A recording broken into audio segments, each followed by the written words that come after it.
আমার ইচ্ছা ছিল না এই বিষয়টা নিয়ে কথা বলবো, কেননা হুট করে ভাইরাল হওয়া কোনো জিনিস নিয়ে আমি তেমন একটা কথা বলি না, আর কোনো যেখানে আমি যুক্ত না সেসব বিষয়ে আমি কথা বলি না। তারপরেও বলতে বাধ্য হচ্ছি, কারণ মানুষের ভাবকারিতা দেখতেছি তো, দেখতে দেখতে মানে নিজের কাছে কেমন যেন লাগতেছে যে বলা উচিত।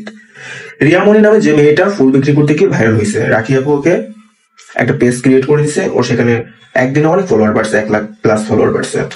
এই জিনিসটা অনেকে মেনে নিতে পারতেছে না, এই জিনিসটা মানে অনেকে অ্যালার্জি স্বরূপ কাজ করতেছে। মানে বড় বড় ক্রিয়েটাররা বিভিন্ন লোক পোস্ট করতেছে ওকে নিয়ে, যে লাইক সিরিয়াসলি এত ফলোয়ার কেমনে ভাই, আমরা এতদিন ধরে কি করলাম, কেন রে আপনাদের এত জেলাস কেন, এত কেন হিংসা?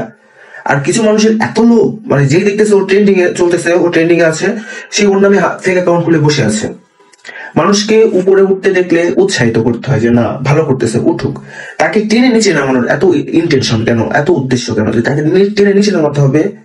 ভালো লাগা উচিত যে তার অবস্থান পরিবর্তন হচ্ছে, তার ফ্যামিলিটা খুশি থাকবে, মেয়েটা ভালোভাবে থাকতে পারবে, ফুল বিক্রি করতো, কত কষ্ট করে জীবনযাপন করতো, ভালো হবে, ভালো থাকবে, খুশি থাকতে হবে আমাদের। আরো আমরা আরো অ্যাপ্রিসিয়েট করবো না, ঠিক আছে ভালো হচ্ছে, সেখানে আমরা কি করে তাকে নিচে টেনে নামানো যায়, তাকে নিয়ে সমালোচনা করা যায়, এসব তো ভালো না। মানুষের উন্নতি দেখে যারা এরকম করে তাদের জীবনে কোনোদিনও ভালো হয় না, সাময়িক ভালো হয় কিন্তু ভবিষ্যতে কোনোদিনও ভালো হয় না। আমার তো এরকম মনে হচ্ছে না, আমার তো আরো ভালো লাগতেছে যে না আরো হোক। ওর যদি আজকে একদিনের মধ্যে 1 মিলিয়নও ফলোয়ার হয়, ওর যদি আমার থেকে ডাবল ফলোয়ার হয়, তাও আমি খুশি থাকবো যে না হচ্ছে তো, ভালো হয়েছে, ও খুশি থাক, ভালো থাক, ওর ফ্যামিলি ভালো থাক। এগুলো তো উচিত না, কারো উন্নতি দেখে কখনো এরকম করতে হয় না, কারো উন্নতি দেখে কখনোই জেলাস করতে হয় না। আর ও দেখলাম যে একটা পোস্টে ওর পেজটা নাকি নষ্ট করে দিছে, আর কি করছে, একটা বাচ্চা মানুষ, তার পিছনে এইভাবে লাগা, এত হিংসা ভাই, এগুলো উচিত না।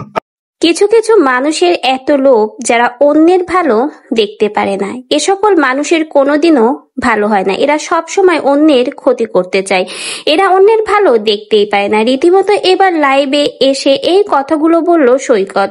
সৈকত কিন্তু রীতিমতো এবার রাখি আপুর পক্ষ হয়ে কথা বলেছে। যেখানে সকল কন্টেন্ট ক্রিয়েটার রাখি আপুর বিপরীতে কথা বলেছে, সেখানে কিন্তু সৈকত ভাইয়া রাখি আপুর পক্ষ হয়ে কথা বলেছে। রাখি আপুর পক্ষ হয়ে সৈকত ভাইয়া বলেছে রাখি আপু রিয়ামনির জন্য যেটা করেছে খুবই ভালো কাজ করেছে, কারণ এভাবে একটা অসহায় মেয়েকে সে সাহায্য করেছে। কিন্তু কিছু কিছু মানুষের যে এত লোভ, তারা লোভে জ্বলে যে রিয়ামনির আইডিটাই নষ্ট করে দিয়েছে। এরা ভালো কাজ করেনি, দেখবেন এদের কখনো ভালো হবে না।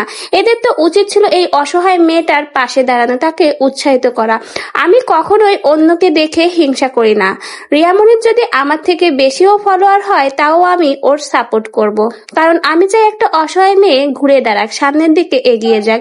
এটা কোনো হিংসার বিষয় না, কিন্তু কিছু কিছু মানুষ যেন অন্যের ভালো দেখতে পারে না। কেন করেন আপনারা অসহায় মানুষের সাথে এমন? কেন অন্যের ভালো আপনারা দেখতে পারেন না? আপনাদের তো উচিত ছিল রিয়ামনিকে সাপোর্ট করা, তা না করে আপনারা স্ট্রাইক মেরে এই অসহায় মেয়েটার চ্যানেলটা নষ্ট করে দিয়েছেন। এটা আপনারা একদমই ঠিক করেননি, দেখবেন আপনাদের কখনো ভালো হবে না। রীতিমতো রিয়ামনি এবং রাখি আপুর পক্ষ হয়ে এই কথাগুলো বলেছে সৈকত ভাইয়া, এবং সৈকত ভাইয়া কিন্তু রীতিমতো তার ভিডিওর মাধ্যমে রাখি আপুকে সাপোর্ট করেছে। সে বলেছে সে এই বিষয়ে কথা বলতে চায়নি, কিন্তু রিয়ামনির আইডিটা নষ্ট হয়ে যাওয়ার পরে তারও অনেক বেশি খারাপ লেগেছে, এর জন্য সে বাধ্য হয়ে এই ভিডিওটা করেছে।